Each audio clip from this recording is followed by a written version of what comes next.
नमस्ते दोस्तों, welcome to our YouTube channel. मैं हूं संदीप कामड़े। आज हम पढ़ने वाले हैं सी लैंग्वेज के बेसिक और एडवांस जो इंटरव्यू क्वेश्चंस होते हैं, जो एग्जामिनेशन में काफ़ी ज़्यादा पूछे जाते हैं, जो वाइट बोर्ड कोडिंग के लिए, जो बेसिक कोडिंग के लिए जो जनरल क्वेश्चंस होते हैं, जो हमें काफ़ी इंपॉर्टेंट होते हैं जब हम कोई सॉफ्टवेयर इंडस्ट्री में या जो आईटी सेक्टर में या फिर प्रोग्रामिंग सेक्टर में जब हम किसी जॉब के लिए रिक्रूटमेंट के लिए जाते हैं तो वहाँ हमें जो बेसिक्स क्वेश्चन पूछे जाते हैं उसके लिए एमसीक्यू काफ़ी आपके मददगार साबित हो सकते हैं।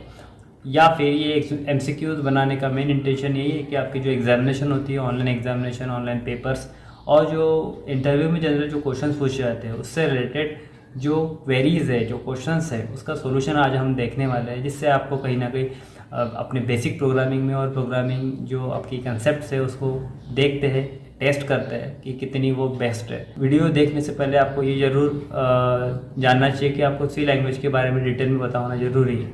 अदरवाइज़ आपको एमसीक्यू के बारे में थोड़ी सी परेशानी होगी, क्योंकि एमसीक्यू पढ़ने के लिए आपको पता होना चाहिए कि पहले आपको उस सब्जेक्ट को पूरे अच्छे से पढ़ना पड़ेगा और उसके बाद में ही हम उसके एमसीक्यू को प्रॉपरली स्टडी कर सकते हैं। चलो दोस्तों, वन बाय वन हम एमसीक्यू देखते हैं, जिसमें हम एक एमसीक्यू कवर अप करने की कोशिश करेंगे ताकि आपके सभी कंसेप्ट क्लियर हो जाए। दोस्तों, पहला क्वेश्चन आपको दिया है, C language came into the existence in a year. ये कब आया था, ये आपको पूछा गया है। तो सी लैंग्वेज कब आया था दोस्तों? ये 1972 में। उसके बाद में नेक्स्ट क्वेश्चन देखते हैं, सी लैंग्वेज डेवलप्ड बाय, किसने डेवलप किया था? देखो, आपको एमसीक्यू में अलग अलग ऑप्शन देंगे जिससे आप कंफ्यूज हो जाओगे। हमें ध्यान में रखना है कि सी लैंग्वेज किसने डेवलप किया था? डेनिस रिची ने। नेक्स्ट क्वेश्चन देखते हैं दोस्तों, C is a case sensitive language. Case sensitive क्यों बोलते हैं दोस्तों? क्योंकि आपको याद होगा, आपने अगर प्रोग्रामिंग की है तो उसमें जो भी हम कोड लिखते हैं वो स्मॉल केस में लिखते हैं। अपर केस तो अपर केस होता है, उसमें लोअर केस तो लोअर केस है ना। हम केस जो है वो प्रॉपर यूज़ करते हैं। जैसे फाइल हैंडलिंग के प्रोग्राम होते हैं तो FILD फाइल कैपिटल में लिखते हैं। बाकी सभी कोड इंटीजर लिखना है तो INT स्मॉल में लिखते हैं, वॉइड स्मॉल में लिखते हैं, मेन स्मॉल में लिखते हैं। यानी मोस्ट ऑफ चीज़ें जो है हम लोग केस के हिसाब से यूज़ करते हैं, जो केस ऑलरेडी डिफाइन की गई है, इसलिए इसको केस सेंसिटिव लैंग्वेज बोलते हैं। समझना भी है, ध्यान में भी रखना है आपको कि क्वेश्चन किस तरीके से है। सी इज अ, अब देखो लेवल ऑफ लैंग्वेज में देखते हो तो लो लेवल है, मिडिल लेवल है, हाई लेवल है। C is a high level language, क्योंकि हम मशीन लेवल लैंग्वेज में एक हाई लेवल लैंग्वेज की एप्लीकेशन यूज़ करके एक सॉफ्टवेयर एप्लीकेशन डेवलप करते हैं, तो दैट इज वाई इसको हाई लेवल लैंग्वेज बोलेंगे। नेक्स्ट एक्सप्रेशन, ये हो गया प्रैक्टिकल। सी में जो प्रैक्टिकल बेस्ड क्वेश्चन होते हैं वो इस तरीके से होते हैं कि ए इंटू अगर 30 इंटू 1000 प्लस 2768 इवेल्युएट 2। अब देखो इसका जो वैल्यूएशन है वो किस तरीके से आएगा। अब जनरली अगर ये इंटीजर फॉर्म का है एक्सप्रेशन तो ऑब्वियसली इसका आंसर तो आएगा नहीं, क्योंकि इंटीजर के रेंज के बियॉन्ड है। आपको पता होगा इंटीजर की रेंज अगर उसके ऊपर चली गई तो वो माइनस में आंसर देता है, गार्बेज वैल्यू क्रिएट करता है। तो यहाँ पे इसका आंसर जो है वो गार्बेज वैल्यू में क्रिएट होगा, मतलब ये लगभग आपको ये आंसर देगा। Then the maximum value of an integer, मैंने अभी बात किया था इंटीजर की जो मैक्सिमम वैल्यू होती है। नेगेटिव वैल्यू में तो माइनस वाली जो वैल्यू थे पिछली हमने जो क्वेश्चन में देखे थे, और पॉजिटिव में वही एक वैल्यू होती है जो आपको दी गई है। जैसे हमने लास्ट क्वेश्चन में देखा था, ये इसकी मतलब हाईएस्ट वैल्यू हो सकती है कि -3 to 767, और प्लस की जो रेंज है अगर देखा जाए तो 3 to 768, 3 to 767 के आसपास ली जाती है। तो इन तीनों में से आपके पास जो मैक्सिमम रेंज है वो प्लस की हुई काउंट की जाएगी, यानी कि ये वाली। Next, if a is an integer, अगर मान के चलो a की वैल्यू अगर आपको दी गई है वेरिएबल के हिसाब से कि 5/2, अब आपको इतना पता होना चाहिए कि इंटीजर कभी भी पॉइंट वाली वैल्यू नहीं लेता, मतलब आंसर 2.5 आएगा। बट इंटीजर हमेशा आपको राउंडेड ऑफ वैल्यू रिटर्न करेगा, होल नंबर रिटर्न करेगा। तो इसका आंसर क्या रहेगा?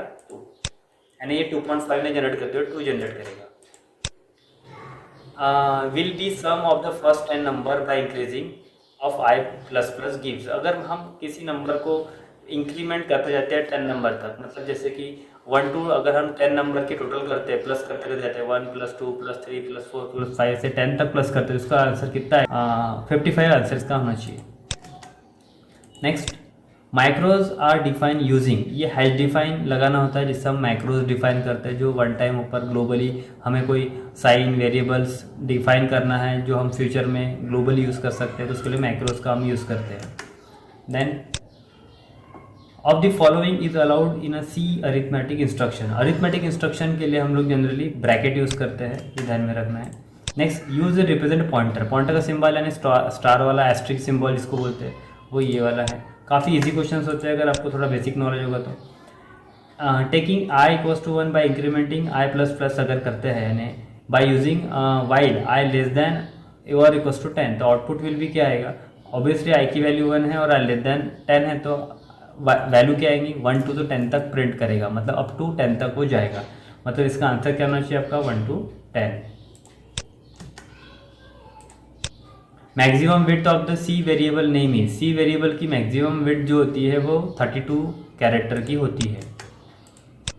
आस्की में अगर आपने देखा होगा, आस्की प्रोग्राम्स किए होंगे, तो आस्की का कोड अगर आपने पढ़ा होगा, American standard code for information intelligence का फुल फॉर्म होता है। इसमें अगर हम डिटेल में जाते हैं तो इसमें 0 से तो 256 तक कोडिंग होती है जनरली, जिसमें हम नंबर्स अल्फ़ाबेट्स के कनेक्शन यूज़ करते हैं जो काफ़ी वैलिडेशन के लिए काफ़ी काम आती है फ्यूचर में प्रोग्रामिंग में। तो ये पूछ रहा है उसी के हिसाब से 0 to 9 नंबर कहाँ आते हैं। 0 to 9 नंबर ये 48, 57 में आता है। अल्फ़ाबेट अगर हम पढ़ रहे हैं तो अल्फ़ाबेट, बड़ी अल्फ़ाबेट जो है 65 से स्टार्ट होती है और 90 पे एंड होती है, मतलब A to Z की। और छोटी अल्फ़ाबेट अगर आपने देखी होंगे तो याद होगा वो 97 से स्टार्ट होती है तो 122 तक जाती है। ये थोड़ा सा बेसिकली ध्यान में रखो, जो प्रोग्राम में नहीं है वो भी मैं आपको समझाने की कोशिश कर रहा हूँ। तो ये इसका आंसर क्या रहेगा 48 to 57। जो लोग पढ़े हैं उनको काफ़ी ज़्यादा अच्छे से पता होगा कि इसका आंसर क्या होना चाहिए। C in the C language A represent, A क्या रिप्रेजेंट करता है, डिजिट तो नहीं है, कैरेक्टर है, ये इंटीजर तो है ही नहीं, मतलब इसका आंसर कैरेक्टर रहेगा। Then find factorial of using while loop, अगर फैक्टोरियल निकालते हैं हम तो ए विल बी, ए की वैल्यू क्या होनी चाहिए 0 से कम, 0 से ज़्यादा या 100 से कम। 0 से ज़्यादा होनी चाहिए क्योंकि अगर 0 से नीचे रहते तो माइनस यानी 0 से मल्टीप्लाई करके तो वैसे भी फैक्टोरियल 0 हो जाएगा, इसलिए इसका वैल्यू हमेशा ए का कितना रहना चाहिए 0 से ज़्यादा। Next, C program are converted into machine language with the help of, किसके द्वारा होता है, लिंकर के द्वारा। कंपाइलर भी होता है बट कंपाइलर के बाद मेन होता है लिंकर, ध्यान में रखना है आपको। कई लोग इसका आंसर कंपाइलर सबमिट करते हैं। The go to statement cause go to ये किस तरीके से यूज़ किया जाता है, लेबल डेलीमीटर जो होते हैं उसके हिसाब से यूज़ किया जाता है, सो लेबल इसका आंसर रहेगा। Symbol and is read as, इसको एंड ही पढ़ते हैं, ठीक है, जनरली भी और प्रोग्रामिंग में भी। एंड जो डेटा टाइप है, data type is a structured data type with a heterogeneous element. Heterogeneous element मतलब क्या होता है, जिसके एलिमेंट अलग अलग क्रिएट होते हैं एट अ टाइम, मतलब एक at a time several variable initialize करता है। ये कैपेबिलिटी खाली स्ट्रक्चर में होती है, ध्यान में स्ट्रक्चर।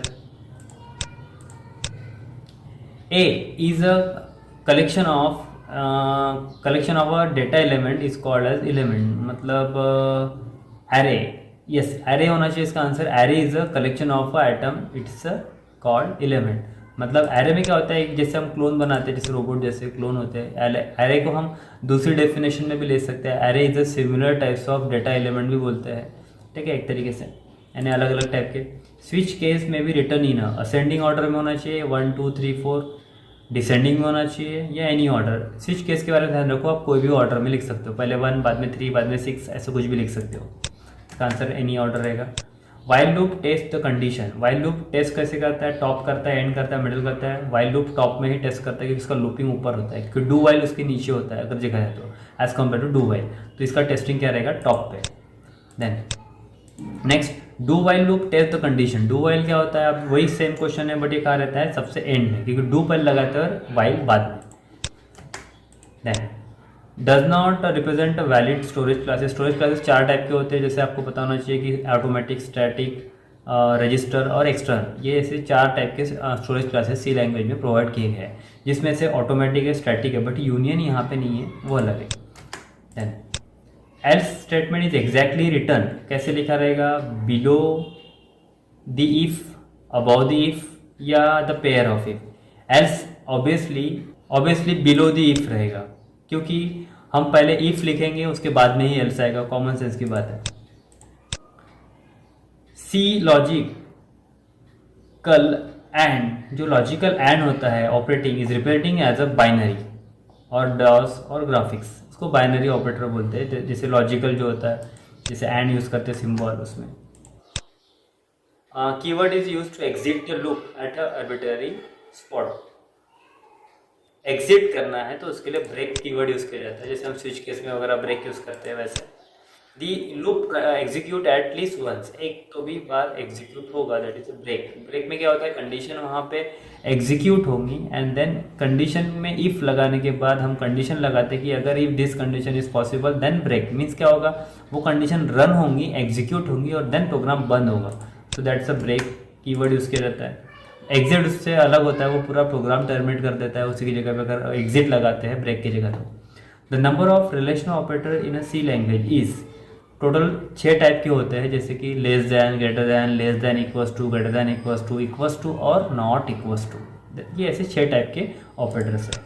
जिन लोगों ने काफ़ी अच्छे से पढ़ाई की उनको काफ़ी कंसेप्ट क्लियर हो रही है, उम्मीद करता हूँ। मैं काफ़ी कुछ समझाने की कोशिश कर रहा हूँ। Variables are not limited to particular function. Variable जो लिमिटेड नहीं रहता है, अनलिमिटेड रहता है, उसको ग्लोबल वेरिएबल बोलते हैं। जो वेरिएबल लिमिटेड होता है उसको लोकल बोलते हैं। देखो एक क्वेश्चन से दो चार क्वेश्चन भी याद होनी चाहिए, समझ में आनी चाहिए, इसीलिए कोशिश कर रहा हूँ कि सभी क्वेश्चन में से कुछ क्वेश्चन आपको निकाल के बताऊँगी कि एक क्वेश्चन के 4-5 क्वेश्चन बनते हैं, अगर इसको उल्टा पुल्टा कर करके लगाए तो इसका आंसर क्या रहेगा, ग्लोबल, क्योंकि वो अनलिमिटेड होता है, पूरे प्रोग्राम के बाद में भी हम यूज़ कर सकते हैं। C can be use return single value from a function. हाँ, रिटर्न स्टेटमेंट, हम जब रिटर्न कीवर्ड यूज़ करते हैं, इंटीजर वैल्यू रिटर्न करते हैं, तो हमें वो वैल्यू रिटर्न करता है। ठीक है, कॉमन कंसेप्ट है इसकी। Nested else if statement is tested with, ये मल्टीपल इफ एल्स में होता है। नेस्टेड मतलब बार बार जो अपन लगाते हैं, जैसे आपने मार्कशीट का प्रोग्राम किया होगा तो उसमें एल्सिफ लगाए होंगे, उस टाइप से। देन प्रिंटफ इज यूज, कितना इजी क्वेश्चन है। प्रिंटफ ये आउटपुट स्टेटमेंट है। Default return type of main, bye default return type main का ये इंटीजर होता है। कई लोग इसको वर्ड समझते हैं, बट इसका बाय डिफ़ॉल्ट रिटर्न टाइप ये इंटीजर होता है, ये बात ध्यान में रखिए। Scan the entire program first then translate into a machine code, ये काम करता है कंपाइलर। कंपाइलर का काम होता है मशीन लैंग्वेज से हाई लेवल लैंग्वेज या मतलब मिडिल लेवल लैंग्वेज में कन्वर्ट करके देना। ये सबसे इंपॉर्टेंट होता है, ये मीडिएटर होता है दो लैंग्वेजेस के बीच में। इसका आंसर कंपाइलर रहेगा जो कन्वर्ट करता है कोड को। A variable that is define use one specified portion of a program is called. देखिए जब भी हमने ग्लोबल वेरिएबल देखे थे, ये था लोकल वेरिएबल का एग्जाम्पल, क्योंकि यहाँ पे variable define and use in a specified portion, मतलब लिमिटेड। जैसे कि अपन ऊपर करली ब्रैकेट ओपन करते हैं और क्लोज करते हैं, तो जो ओपन हो गया आपके हिसाब से ओपन और जो क्लोज होगा उसके अंदर जो वर्क करता है, ठीक है, उसको बोलते हैं लोकल वेरिएबल। तो इसका आंसर लोकल वेरिएबल रहेगा। Then the operator perform the arithmetic operation, obviously arithmetic operation perform करेगा। इफ स्टेटमेंट इज यूज, ये काय के लिए होता है, लॉजिकल, कंडीशनल या relation between two operator. Relation between two operator जैसे कि A is greater than B और A remainder 2 equals to 0 even not की कंडीशन, ऐसे जो भी है दो वेरिएबल के बीच में रिलेशंस के बारे में। The conditional operator is called, इसको टर्नरी ऑपरेटर बोलते हैं कंडीशनल को। आपने पता होगा कंडीशनल ऑपरेटर, अगर देखा होगा ऑपरेटर के टाइप्स ऑफ ऑपरेटर में ये दिया गया है आपको, इसको टर्नरी ऑपरेटर भी बोलते हैं। The function is most important. Function कौन सा फंक्शन, यहाँ तो कोई नन वन कुछ फंक्शन होता नहीं है, आपको पता है। Main function is most important every in language, सभी लैंग्वेज में हो, जावा हो, C++ हो, सी लैंग्वेज हो, इन सभी में मेन फंक्शन होता है और मेन फंक्शन के बिना कोई भी प्रोग्राम एग्जीक्यूट नहीं होता। यूजर डिफाइंड फंक्शन भी बोला जाता है इसको। सी लैंग्वेज हैज़ डेवलप्ड एट, कहाँ बनाया गया था, ये माइक्रोसॉफ्ट कॉर्पोरेशन USA का नहीं, AT&T बेल लेबोरेटरी इसका आंसर है, ठीक है, ये ध्यान में रखना है। अब देखिए यहाँ पे प्रैक्टिकल क्वेश्चन पूछा गया है कि 14 reminder 2 equals to 0 that will be printf. ये टर्नरी ऑपरेटर, यही कंडीशनल ऑपरेटर जो मैंने इसके पहले आपको जिक्र किया था ना, टर्नरी कंडीशनल, इसको बोलते हैं कि इसमें प्रिंटफ होगा इवन या फिर प्रिंटफ होगा ऑड। ये एक इफ स्टेटमेंट के जैसे काम करता है, इसको बोलते हैं कंडीशनल। तो इसका आंसर क्या होना चाहिए, इवन, क्योंकि इवन है, so here the output will be even. और for loop is use to execute, क्या के लिए एग्जीक्यूट होता है, स्पेसिफिक, वन एक बार एग्जीक्यूट नहीं होता, 2 बार भी नहीं होता, हम जितने टाइम्स चाहे उतने टाइम उसको घुमा सकते हैं, दैट इज स्पेसिफिक। तो ये ध्यान में रखना है आपको। Nested if else statement is tested with, nested if else मतलब मल्टीपल इफ एल्स, से शायद रिपीटेड क्वेश्चन लग रहा है। और for loop is a considered, pre test होता है, प्री पोस्ट टेस्ट होता है या टेस्ट होता है। देखो एक कंसेप्ट और क्लियर कर लो कि फॉर और वाइल ये दो जो लूप है ये हमेशा प्री टेस्टिंग होते हैं। प्री टेस्टिंग मतलब पहले टेस्ट करेंगे, बाद में प्रिंट करेंगे, जैसे पहले इस्तेमाल करें फिर विश्वास करें, लाइक दैट। सो ये वैसे वर्क करता है। पोस्ट टेस्ट मतलब होता है जैसे आपका जो डू वाइल है, डू वाइल में क्या होता है, डू पहले लिखते हैं और वाइल बाद में लिखते हैं, तो वाइल जो है ये कंडीशन बाद में एग्जीक्यूट करता है, तो दोनों में एक डिफरेंस है, ठीक है, लूपिंग में। तो दो लूप जो है अपने फॉर और वाइल ये प्री टेस्ट में बैठते हैं, और डू वाइल जो है वो क्या में बैठता है आपका पोस्ट टेस्ट में। देन तो इसका आंसर क्या रहेगा, फॉर लूप है तो ये प्री टेस्ट लूप होता है। Then of the following is a keyword is used storage classes. Storage class के लिए ऑटो मैंने जब भी बताया था, ऑटो, स्टैटिक, एक्सटर्नल सभी है, बट यहाँ पे printf of the following keyword is use for storage classes, तो ऑटो हमें जनरल लेना चाहिए, तो यहाँ पे इसका आंसर ऑटो रहेगा, प्रिंटफ तो नहीं रहेगा। The function is use to read information from keyword से कोई इन्फॉर्मेशन रीड करना है, यानी इनपुट फंक्शन। यहाँ पे प्रिंटफ आउटपुट है, पुट एस आउटपुट है स्ट्रिंग रीड करने के लिए, और स्कैनफ क्या है, इनपुट फंक्शन, इसलिए यहाँ पे स्कैनफ का आंसर रहेगा। देन हैश जिसको बोलते हैं हम लोग, ठीक है, इस काय के लिए होता है, प्री प्रोसेसर कंपाइलर या pre processor directive. Pre processor directive है हेडर फाइल, जिसको हम बिल्ट इन फंक्शन भी बोलते हैं अलग नाम से, hash include store dot H, hash include conio dot H, string dot H, math dot H जो हम लगाते हैं वो। और do while is a very similar to, अब देखो डू वाइल फॉर लूप जैसा तो होता नहीं है, ये वाइल जैसा ही होता है, फॉर वाइल जैसा नहीं होता, ओनली वाइल जैसा होता है, इसका आंसर वाइल रहेगा। और space after slash n is required, नहीं स्लैश एन नहीं होता, स्लैश टी यूज करते हो ना, स्लैश टी टैब के काम आता है, स्लैश एन काय के लिए यूज होता है, न्यू लाइन के लिए, ठीक है। सो ये आंसर क्या है, रॉन्ग है। Then valid variable name can be consist of letter, number and underscore, बराबर है। वेरिएबल हम जब डिक्लेयर करते हैं तो उसमें क्या क्या होता है, एक स्पेशल सिंबल हम यूज नहीं कर सकते, लेटर्स होते हैं, अल्फ़ाबेट्स होते हैं, नंबर्स यूज कर सकते हैं, अंडरस्कोर कैरेक्टर जहाँ हमें स्पेस देना होता है, तो ये सही है। Flow chart is nothing but a graphical representation of N algorithm, right है। एल्गोरिदम का ग्राफिकल रिप्रेजेंटेशन देने के लिए हम फ्लो चार्ट का यूज करते हैं, it's a right answer. If else statement are way to make a computer make decision, right. If else ये डिसीजन लेने के लिए वर्क करता है। Gets puts functions are unformatted input output function, right. Get input put output function है, ये string library function में भी यूज होता है। Plus plus operator is a binary operator, no it's a unary operator, you know types of operator. Binary means जो single होता है, plus minus multiplication ये बाइनरी में आता है, लेस देन ग्रेटर देन ये बाइनरी में आता है, और यूनरी में माइनस माइनस हो गया या ओनली माइनस, उसको बाइनरी नहीं बोलते हैं। जो प्लस प्लस होते हैं, माइनस माइनस होते हैं, सिंगल होते हैं, तो उसको यूनरी बोलते हैं। प्लस प्लस ये यूनरी ऑपरेटर में आता है, तो इसका आंसर रॉन्ग है, यानी इसका आंसर ये ट्रू नहीं है, फॉल्स है। In a C program all variable must be declare before the use, right है। हम जो भी प्रोग्राम में वेरिएबल यूज करते हैं, A B C D X Y Z, तो सभी आपको पहले वर्ड मेन के बाद डिक्लेयर करने होते हैं।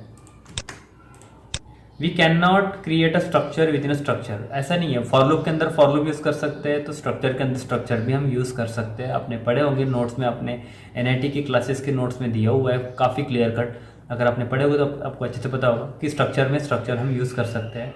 ये बोल रहा है कि नहीं यूज़ कर सकते, दैट इज़ नॉट राइट, ठीक है, इट्स अ फॉल्स। और function is declared with a prototype, without prototype function declare नहीं होता। You know prototype is what, it's a syntax of a declaration of a function, right. कैसे होता है declaration syntax का, prototype just like a return type, first of all void int etcetera, then function name and then list of parameters और argument. इस तरीके से function का prototype होता है। अब आपने पढ़े हुए तो थोड़ा सा याद भी दिला देता हूँ, एक ही क्वेश्चन से बहुत सारे क्वेश्चन क्लियर करने की कोशिश कर रहा हूँ ताकि आपके डिटेल कंसेप्ट यही से क्लियर हो। Scanf function is use to display information on a monitor. Scanf ये इनपुट फंक्शन है, आउटपुट फंक्शन नहीं है। आउटपुट फंक्शन कौन सा होता है आपका, प्रिंटफ, जिससे आपको स्क्रीन में ये दिखता है। तो ये इसका आंसर क्या है, false. For loop is use to execute a section of a code specified number of times, तो ये सही है। फॉर लूप हम जितने टाइम चाहे उतने टाइम उस कोड को एग्जीक्यूट कर सकते हैं, राइट है। देन strcpy मतलब string copy, you know strcpy, strcat, strcmp, strrev, strlwr, strupr, यानी अपर, लोअर, रिवर्स, कंपेयर, ये जो कॉन्कनेंट स्ट्रिंग वगैरह हमने जो पढ़े होंगे, इन सभी को हम लोग क्या बोलते हैं, string function, string library function. तो ये स्ट्रिंग फंक्शन कौन सा है, cpy मतलब कॉपी स्ट्रिंग, ये राइट है। C program is developed with the help of C++, right? No, wrong. C++ is developed by the help of C program. C program से C++ नहीं बना है, ये wrong है. Then if else statement is used when both the statements are false. No, if else में क्या होता है, एक कंडीशन ट्रू होती है तो अगली false होती है, तो यहाँ पे ये गलत है. स्वैपिंग का प्रोग्राम अगर आपने देखे होंगे, मैंने स्टार्टिंग में पढ़े होंगे कभी, प्रोग्राम मतलब बेसिक प्रोग्राम में आता है ये, बेसिक स्ट्रक्चर में, मतलब वैल्यू इंटरचेंज करते हैं जिसमें, तो वहाँ पे वही पूछा है कि program is use to interchanging the values, right, ये सही है.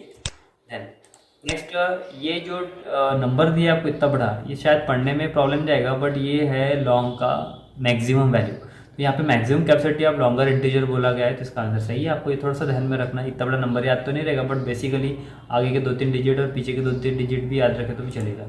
मैं बेसिकली इस तरीके से टेक्निक बताता हूँ, लड़कों को इतना याद नहीं रहता है, मोबाइल नंबर की तरह भी याद रख सकते हो. तो दोस्तों इस तरीके से मैंने आपको जो क्वेश्चन समझाया है, उम्मीद करता हूँ कि जो सभी क्वेश्चन आपके एग्जामिनेशन के हिसाब से, आपके इंटरव्यू के हिसाब से, या फिर आप जहाँ भी कोडिंग के लिए प्रिपरेशन कर रहे हो, ताकि आपको वहाँ जो बेसिक क्वेश्चंस होते हैं वर्ड प्रोग्रामिंग, बेसिक प्रोग्रामिंग के लिए, एक सी लैंग्वेज की प्रोग्रामिंग के लिए, वो ज़रूर आपको काम आएंगे. उम्मीद करता हूँ कि आपके लिए ऐसे कुछ नए वीडियोज़ और नए चीज़ें लेके आओ, ताकि आपको और भी कुछ नया नॉलेज, टेक्नोलॉजी से रिलेटेड नॉलेज और भी कोई चीज़ें आपको प्रोवाइड कर सको. तो दोस्तों उम्मीद करता हूँ कि आपको सब चीज़ें काम आएंगी. मिलते हैं नेक्स्ट टाइम नेक्स्ट के साथ.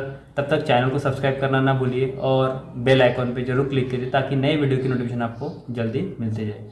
तो टाटा बाय बाय, नेक्स्ट टाइम फिर मिलते हैं नेक्स्ट के साथ. तब तक जय हिंद, जय भारत.